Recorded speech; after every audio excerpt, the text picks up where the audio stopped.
Hello ka-trade! Dito sa video na ito, tuturuan ko kayo kung paano mag-trade ng Bitcoin gamit ang cellphone ninyo dito sa XMMT5 app. Step by step ito ka-trade, kaya matututo kayo. Napakadali lang. Simula sa pag-open ng trading account, anong account type yung magandang i-open. Okay? Tapos sa pag-login sa trading app, pag-open ng trade, pag-compute ng lot size natin, or kung magkano iti-trade natin, $1 ba or $10 or $100, paano i-compute yung trade natin.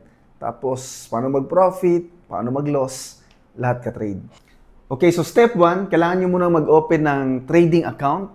Okay, dito sa XM, yung link ka-trade nasa description, sa baba o sa comment section. So, kailangan nyo lang dito ng email, valid email address. Tapos, ilagay nyo yung password na gusto niyo. Tapos, dito sa Have a Partner Code, ayan, huwag nyo kalimutang ilagay ang partner code ko. Para makasali kayo sa mga giveaways ko, namimigay tayo ng mga TV, iPhone, cash, okay? At para makasali rin kayo sa mga copy trading ko ng libre at Telegram, group chat, na ganun ka-trade. Okay? Bibiano Forex sa partner code. Tapos click nyo lang ang register. Pagkatapos yung mag-register, makatanggap kayo ng email, i-validate nyo lang yung email nyo ka-trade. So, ito na ang trading account natin ka-trade. Kailangan natin to para mapag-trade tayo ng Bitcoin or Forex, Gold, gano'n. So, bago tayo makapag-trade, kailangan mo na lang i-validate or i-verify yung account natin. Punta kayo dito ka-trade, dito sa taas, sa profile niyo. Ayan. Tapos, click nyo itong My Profile. So, ganito talaga pag mga legit na platform ka-trade kasi maraming scam na platform ka-trade. Baka mag-trade kayo doon, mag-deposit kayo ng pera, tapos hindi nyo na ma-withdraw yung capital niyo. So, nakalagay dito, verified na ka-trade.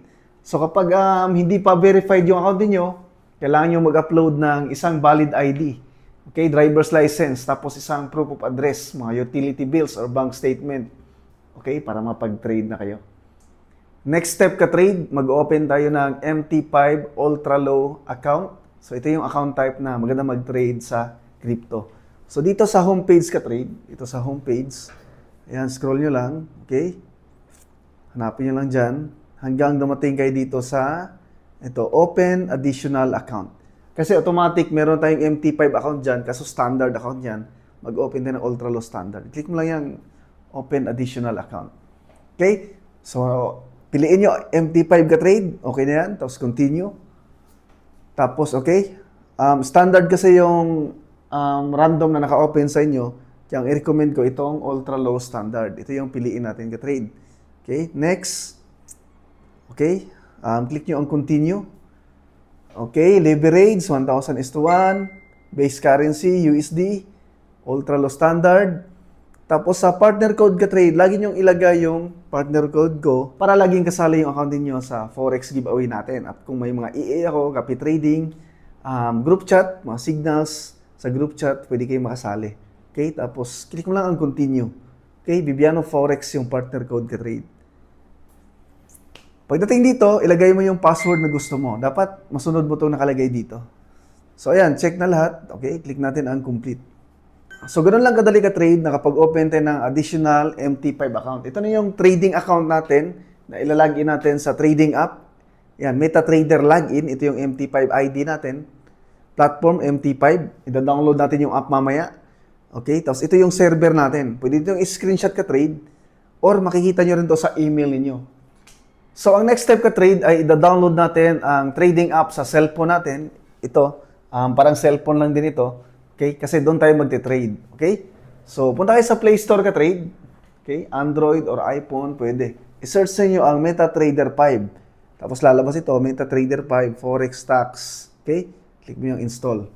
So, pagkatapos nating ma-download, so ilalagin na natin dito yung trading account natin dito sa app kasi dito tayo mag-trade. Okay? Accept mo lang to. Okay? So, open demo account. Hindi tayo mag-open account dyan kasi gumawa na tayong account kanina. Okay? Tapos, dito sa taas, find brokers. Okay? Lagyan mo XM Global. Yan. So, lalabas ito, XM Global Limited. Click natin yan. Okay? Tapos, dito sa login, ito yung MT5 ID natin ka-trade. Okay? Ito yung MT5 ID natin, yung ginawa natin kanina. So, ito yon yung ginawa natin kanina. Tapos yung password natin, yung ginawa nating password. Tapos yung server natin, check natin yung server natin kung ano. Paiba-iba kasi tayo ng server ka-trade. Yung nakalagay dito sa atin, XM Global MT516. Okay? So, depende yan kung ano yung nakalagay sa inyo. So, hanapin natin dito ang XM Global MT516. Pwedeng 12 sa inyo, pwedeng 10. Magkaiba. So, dapat tama ka-trade para makapag-login kayo. Kasi pag nagkamali kayo dyan, hindi kayo makapag-login. Click natin ang login. Ayan. Kapag lalabas na ito ka-trade at gumagalaw na yung mga price, ayan, nag-blue, red, okay? Ibig sabihin, naka-login na tayo niyan. Tapos punta kayo dito sa setting or sa account. Makita natin dito yung account natin, okay? So, makita natin yung details ng account natin. Ayan, wala pang laman, zero balance pa. Okay? So, ibig sabihin, nakapag-login na tayo dito sa trading app. Okay? Gawin ninyo ay mag-deposit dito sa trading account ninyo. Pwede kayong mag-deposit gamit ang GCash, Bangko, crypto. Okay? So, ang minimum deposit ay nasa 17 pesos to 2,000 pesos lang naman. So, yun ka-trade, nag-deposit ako ng $100. So, tandaan nyo ka-trade, kung ano yung ginamit nyo sa pag-deposit, example, GCash, doon din papasok yung withdrawal. Kung Bangko, Bangko din ka-trade. Okay? Pag nakita natin dito yung balance natin dito sa account, okay, makita natin $100, ibig sabihin, okay, naka-login tayo yan, makita natin yung details ng account natin. Okay? So, ngayon ka-trade, tuturuan ko kayo kung paano gamitin itong MT5 app. Okay? Paano i-navigate ito ka-trade at paano mag-trade dito. Napakadali lang, mukhang magulo tingnan, pero napakadali lang ka-trade. Okay? Meron diyang quotes, charts, trade, history, news, mailbox, messages, accounts, settings. Okay? So, dito sa accounts, dito makita natin yung details ng account natin. Pwede tayong mag-login dito ng maraming trading account. Maraming MT5 account. Pwede kayong mag-open na additional ng marami. Okay? So, dito sa quotes, dito natin makikita yung mga asset na pwede natin iti-trade. Forex, stocks, crypto. Pero ngayon, ang tutorial natin, Bitcoin. So, dito, di natin makita yung Bitcoin dyan ka-trade, di ba? Pindutin natin itong plus sign. Tapos, i-search natin dito. BTC USD. Yan yung symbol ng Bitcoin ka-trade. Yan. BTC USD hashtag, okay? Kasi ultra low account yung account natin. Click lang natin yung plus sign. Pag naka-check na yan, ayan, pwede natin i-back ito ka-trade. So, scroll down natin sa baba, dito sa quotes. So, makita natin dito ang BTC USD. Okay? Pag click natin yan, ma-open yung chart. Okay? So, punta tayo dito sa chart ka-trade. Okay? Chart. So, ito, di natin kailangan to, kaya pwede natin i-hide na yan. So, ito yung chart ng Bitcoin ka-trade. So, dito sa chart, makita natin, yan, meron siyang mga candlestick. May red, may green. So, yan yung price chart. Okay? So, dito sa side na to, dito makita yung presyo. Okay? Dito sa baba, dito makita yung date. Okay? So, kapag kulay red dyan ka-trade, ibig sabihin, bumagsak yung presyo ng Bitcoin. Okay? Kapag kulay green naman, ibig sabihin, tumaas yung presyo. So, ngayon, nasaan yung presyo ng Bitcoin ngayon? So, nandito sa taas ka-trade, kung nasaan itong kulay green line na ito, yung gumagalaw taas-baba. So, nandyan yung presyo ng Bitcoin ngayon. So, magkano yung presyo ng Bitcoin ngayon? So, nasa $112,083. Okay? Okay, so dito naman sa trade, okay, pag click natin to, dito natin makikita yung balance natin at kapag meron tayong open na trade. Okay, so ngayon, wala tayong trade, wala tayong makita dyan. Dito sa history, okay, dito naman makita yung mga na-close natin na trade, trading history, so wala dyan. News, mailbox, messages, di natin kailangan yan. Okay? So, ito lang, apat. Quotes, charts, trade, tapos history, tapos yung account natin. Gusto natin makita yung account natin. So, yan lang yung titingnan natin ka-trade. Tapos, nandito na tayo lagi sa chart. Okay? Okay, ituturo ko na sa inyo kung paano tayo kikita sa pag-trade ng Bitcoin. So, lipat tayo dito sa malaking chart. Okay, so ito yung chart ka-trade. Pag binindot natin yan, may lalabas yan na ganyan. So, itong M1 to month 1, yan yung tinatawag na time frame. So, recommend ko sa inyo, dito tayo sa M5. Okay? Or 5 minutes time frame kung tawagin yan ka-trade. Yung isang kandila, yung isang candlestick, 5 minutes na galaw ng presyo ng Bitcoin yan, taas man or baba. Okay, so itong candlestick na ito, dalawang kulay green na candle, so 10 minutes na galaw ng Bitcoin yan, so tumaas yung presyo ng Bitcoin. Yan, mula dito sa 111, tumaas dun sa 112. Okay? Ito naman, halimbawa, itong red candle naman, so bumagsak naman yung presyo ng Bitcoin. So mula dito, sa 111, 111,656, bumagsak dito sa 111,419 banda. Sa trading kasi ka-trade, dalawa lang naman ang pagpipilian natin. Taas at baba lang yan. So, buy at sell lang yung pagpipilian natin. So, paano tayo kikita sa pagtitrade ng Bitcoin? So, dalawa lang ang pagpipilian natin ka-trade. Buy or sell lang. Okay? So, kapag magbabuy ka, example, dito ka nag-buy. Nag-open ka ng buy trade. Dapat, tumaas yung presyo ka-trade. Gagaya niyan, tumaas yung price. So, kikita ka ka-trade. Okay? Kikita ka ng dollar. Okay? Mag-profit ka. Ngayon, kung dito ka nag-buy ka-trade, tapos bumaba, okay? So, malulugi ka naman. Negative ka. Okay? Malulugi yung trade mo. So, yun lang ka-trade. Kapag magbabuy ka, dapat tumaas yung presyo ng Bitcoin para mag-profit ka. Kapag bumagsak yan, malulugi ka. Okay? So, dito, pwede ka rin mag-sell ka-trade kung sa tingin mo, babagsak yung presyo ng Bitcoin. So, mag-profit ka kapag babagsak. Malulugi ka kapag tataas, kapag nagsisell ka. So, kabaliktaran. Okay? So, may dalawang option ka dito sa pag-trade. Buy or sell. So, parang meron o wala lang ka-trade. Parang sabong lang. Okay? So, kapag magsisell ka ka-trade, example, dito, magsisell ka, sell yung trade na gagawin mo kasi sa tingin mo, babagsak yung presyo ng Bitcoin. Okay? Kapag bumagsak yan ka-trade, okay, mag-profit ka. Okay? Positive, profit ka. So, kapag tumaas naman yan, okay, malugi ka naman. Okay? So, kabaliktaran ng buy ka-trade. Magkano naman ang pwede natin kitain sa pagtitrade sa Bitcoin? Or paano computein yung trade natin? Yung pwede natin i-profit or mal-loss natin. Okay? So, nakadepende yan sa dalawang bagay ka-trade. Una, yung lot size. Okay? So, kung gaano kalaki yung i-trade mo, example, isang Bitcoin, 10 Bitcoin, 100 Bitcoin. So, mas malaki yung profit mo kapag mas malaki yung lot size mo. Pangalawa, yung itataas or ibababa ng presyo. Example, nag-sell ka dito ka-trade. Tapos, bumagsak dito, bumagsak ng konti. So, nag-profit ka na. Okay? Okay ka na, nag-profit ka na. So, konti lang din yung profit mo. Pero kung malaki yung ibagsak niya, hanggang dito, bumagsak sa na hanggang dyan, so mas malaki yung magiging profit mo. Okay? So, nakadepende sa dalawa yung profit and loss mo, sa lot size mo, at sa laki ng tinaas or binaba ng presyo. So, ngayon, alam niyo na kung paano tayo kikita sa pagtitrade. So, mag-profit tayo. Kapag nag-buy tayo, dapat tumaas. Malulugi tayo kapag bumaba. Magpo-profit tayo kapag nag-sell tayo. Kapag bumaba, malulugi tayo kapag tumaas. Tapos, nakadepende sa lot size natin. At sa laki ng binaba or tinaas ng presyo. Okay? So, ngayon ka-trade, ituturo ko na sa inyo kung paano mag-trade sa Bitcoin. Okay? So, example ka-trade, dahil tumaas yung presyo ng Bitcoin, makita natin pataas, di ba? So, pataas yung price ng Bitcoin. So, pagpalagay natin na magsisell tayo ngayon dito sa Bitcoin. Okay? Sell yung trade na gagawin natin. So, para makapag-open tayo dito ng sell trade, dapat kwentahin mo natin kung magkano yung iti-trade natin. Example, kapag bumagsak yung Bitcoin hanggang dito, bumalik dito sa baba, ayan, bumagsak dyan, okay? Gusto kong kumita ng 10 US dollar. Okay? Okay? Gusto kong kumita ng 10 US dollar pag bumagsak dyan. So, ang tanong dyan, magkano yung lot size ko?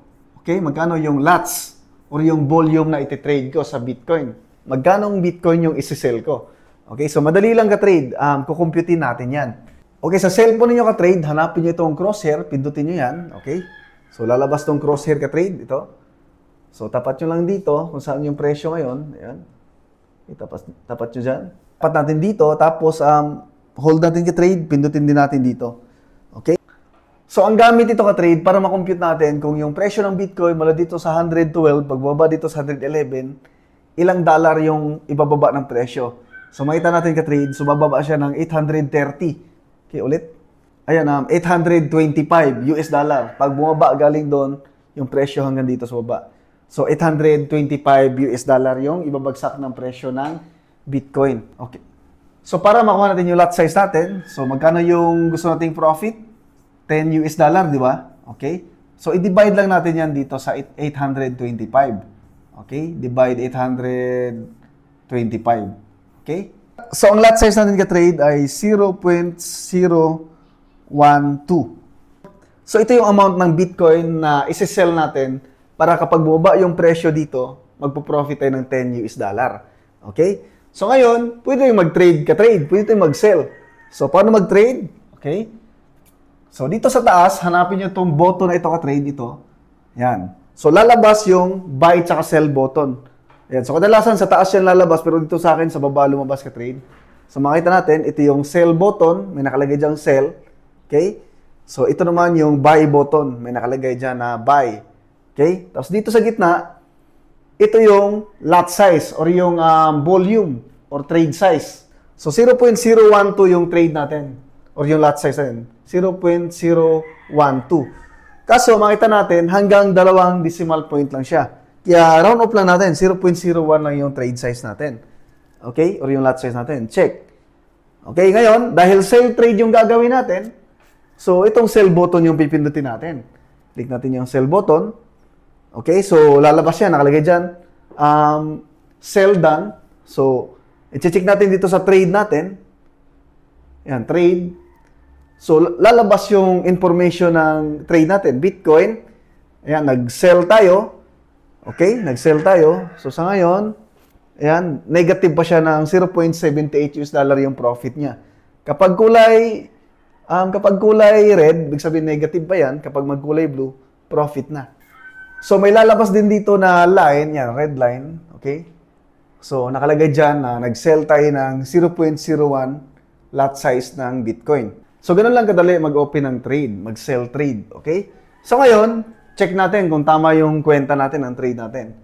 So, ngayong may open trade na tayo, meron namang dalawang paraan kung paano naman i-close yung trade natin. Okay? So, yung una, manual mo i-close. Anytime, pwede mo i-close yung trade mo na may negative, makita natin, negative 1.65 US dollar kasi nag-sell tayo dito, medyo tumaas ng konti yung presyo. Dito tayo nag-sell, ngayon yung presyo nandito na sa taas, di ba? Okay, so negative. So, anytime pwedeng i-close na may negative, malaki man or maliit, or may profit, malaki man or maliit. Okay, ang pangalawang option, mag-set tayo ng take profit at stop loss. Okay, set natin yung take profit at stop loss natin kasi yun, automatic na ma-close yung trade natin kapag dumating dito sa level na to na sinet natin. Kahit off yung cellphone natin. Okay? So, click natin tong line. So, lalabas tong settings na ito. Okay? Take profit.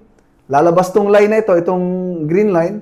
Kapag tinapat natin dito, okay, dito banda sa kinumpute natin, dito banda yung kinumpute natin. So, makikita natin, nakalagay dito, TP, take profit, ayan, 10.89 US dollar. Okay? So, tama yung computation natin ka-trade na kapag bumagsak dyan, pwede tayong mag-profit ng 10 US dollar. Okay? So, ngayon, isi-set naman natin yung stop loss natin. Halimbawa, tumaas siya.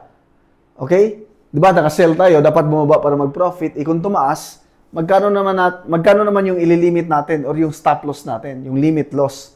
So, click natin tong SL ka-trade. Pag click natin yung SL, lalabas naman tong red line. Okay? So, adjust natin kung magkano yung gusto natin. So, kapag tumaas dyan, malulugi tayo ng 8.72 US dollar. Okay? So, depende yan sa iyo trade kung magkano yung gusto mo. Pwedeng 5 US dollar yung SL mo. Pwedeng parehas na 10 US dollar yung SL at take profit. Okay? Depende yan sa iyo. So, pagkatapos nun, click mo tong arrow. Okay? So, may lalabas dito na button. Okay? Na modify. Click mo yan. Done. So, kapag napindot natin yung done, so, makita natin, meron ng line dito, itong line na ito. Ayan. So, may nakalagay dyan na TP line. Ibig sabihin, na-set na yung take profit natin. At saka yung stop loss natin, ayan, sa taas. Okay? Na-set na rin yung stop loss natin. So, makikita natin yung unang trade natin, sell trade, tapos tumaas yung presyo. So, nalulugi tayo. So, ang tanong, paano malalaman kung anong trade yung gagawin natin? Buy ba or sell? Tataas ba or bababa yung Bitcoin? So, yun ang kailangan yung pag-aralan ka-trade. So, kailangan yung mag-research, mag-analyze. So, merong dalawang paraan. Una, ang technical analysis. Search na lang sa YouTube. Maraming tutorial yung mag-analyze kayo ng chart. Okay? So, ang pangalawa, fundamental analysis. Search nyo rin sa YouTube kung paano. Yung magre-research kayo sa mga news, ganyan. Takbo ng economy, mga ganun. Okay? Or pwede tayong gumamit ng AI ka-trade. Example, itong Gemini AI. Okay? So, hanapin natin. Search natin dito. Bitcoin signal today. Buy or sell ba? Okay? So, walang specific na sagot. Okay? Bitcoin signal now. Okay? So, wala ring specific na sagot. Try natin ang Bitcoin bias today. Ibig sabihin, bias, buy or sell ba? Yun yung hinahanap natin dito. Kung buy or sell ba. So, ito ka-trade. Meron nakalagay dito na, okay? So, ang based daw sa technical indicators, ang bias ng Bitcoin is bullish. So, ibig sabihin ng bullish, okay, pataas or buy. Kapag bearish naman, ibig sabihin pababa or sell. So, buy yung gagawin nating trade sa Bitcoin ngayon. Okay? So, balik tayo sa chart. So, kanina, nag-open tayo ng sell trade. Ngayon, ituturo ko naman sa inyo kung paano mag-open ng buy trade. Okay? So, yung $100 ko, okay, so parang i-all-in ko to, i-buy ko sa Bitcoin. So, kapag buy, dapat pataas, di ba? So, bullish yung sabi ng AI. So, pataas. Okay, so magbabuy tayo. So, $100 i-all-in ko ito. So, i-risk ko na to lahat. Okay, so una, tingnan natin yung target natin. So, nasa M5 time frame tayo. So, wala tayong makitang ibang chart. So, try natin sa higher time frame, hour 1. Okay, so ayan. So, mas nakikita natin dito. So, baka tumaas pa yung Bitcoin hanggang doon. Okay, so, pag tumaas hanggang dyan, mga ilan yan? Tignan natin dyan yung crosshair. Crosshair pa rin yung gagamitin natin ka-trade. Crosshair. Tignan natin dito. Tapos dito. So, ayan. Kapag tumaas yung Bitcoin pabalik doon, dito. Ayan. So, nasa $700 yung itataas niya galing dito. So, kapag bumalik dyan, so, pwede akong kumita ng $100. So, magkano yung lot size ko or yung trade size? So, ganun lang ulit ka-trade. Kung magkano yung gusto ko, $100, i-divide natin sa 776. So, compute lang natin ka-trade. Kung magkano yung target mo, example, $100 yung gusto kong kitain, okay, i-divide lang natin kung ilang dollar yung itataas ng presyo ng Bitcoin. So, 776 divide 776. So, ang lot size natin ay 0.128. Dalawang decimal place lang, kaya i-round up na natin yan, So, ang lot size natin ay 0.128. So, dalawang decimal place, kaya i-round up na natin. 0.13. So, ilagay natin yan dito ka-trade. Okay? 0.13. Okay? So, pwede natin pinutin ang buy button. Okay? So, lalabas to. Check mo lang yan. Okay? So, wala pa tayong trade. Dito sa trade yan makita. Wala pa. So, click natin ulit ang buy. Okay? So, ayan. Makita natin. Buy. Yan, may trade na tayo sa Bitcoin. Nakabuy tayo ng 0.13 lot size or yung volume. Okay? So, ngayon, negative pa kasi mas mababa pa ng konti. So, ngayon, isiset natin yung take profit at stop loss natin. Click natin yung line. Balik natin yung crosshair. Tanggalin natin yung crosshair. Yung line, TP. Taas natin. Hanggang dun sa sinit natin na target. So, ayan, medyo lagpas tayo ka-trade ng konti. Ayan, lagpas. Mas mataas ng konti kasi yung pagsukat natin kanina, medyo bumaba yung sukat natin eh. Hindi na eksakto eh. Kaya dyan banda sa taas, yan yung $100 na target natin. Okay, $102. Yung SL, okay. So, ayan, lagyan natin sa $100. Yan, 99.56. Click natin yan. Okay, tapos click natin ang modify. Ayun, done. Ayan, meron tayong trade, ka-trade. Okay? So, hintayin lang natin matapos yung trade natin. So, ganun lang kadali mag-trade. Basta anytime, pwede mo i-close yung trade mo na ito. Negative man or positive, malaki man or maliit. Pindutin mo lang yung trade mo. Okay? Tapos may lalabas dyan na close. Okay? Tapos, i-click mo lang yung close button. Yan, close with profit or loss. Click mo lang yan, maka-close na yan. Okay? So, hindi natin yan i-close. So, makita natin ngayon, may profit na tayo na $4.93. So, hintayin lang natin yung matapos. So, ito na yung resulta ng trade natin kanina. So, makita natin itong linya, itong arrow na to. Diyan tayo nag-buy kanina. Buy trade yung ginawa natin. At yan, yung presyo ng Bitcoin tumaas hanggang dito. At dumiretso pa sa taas. Okay, so yung balance natin, $100, naging $202 na. So, kung titignan natin dito sa history. Okay, history. So, lalabas dito yung history ng trade natin. Nag-buy tayo at nag-profit tayo ng $102. Okay? So, lipat natin sa lower time frame para mas kita natin. Okay? So, ulit, dito tayo nag-buy kanina. So bumaba pa nga siya bumaba pa. Pero dumiretso pataas. Nag-buy tayo, kaya nag-profit nung tumaas. Tapos naglagay tayo ng take profit level kanina. So kahit wala tayo or umalis tayo, so automatic na close yung trade natin na may profit. Ito naman yung sell trade natin kanina. Nag-sell tayo dyan, yung kulay red na araw, kaso tumaas. Kaya nalugi tayo. Kung check natin sa trading history, ayan, nalugi tayo ng $4. Na hit yung stop loss natin.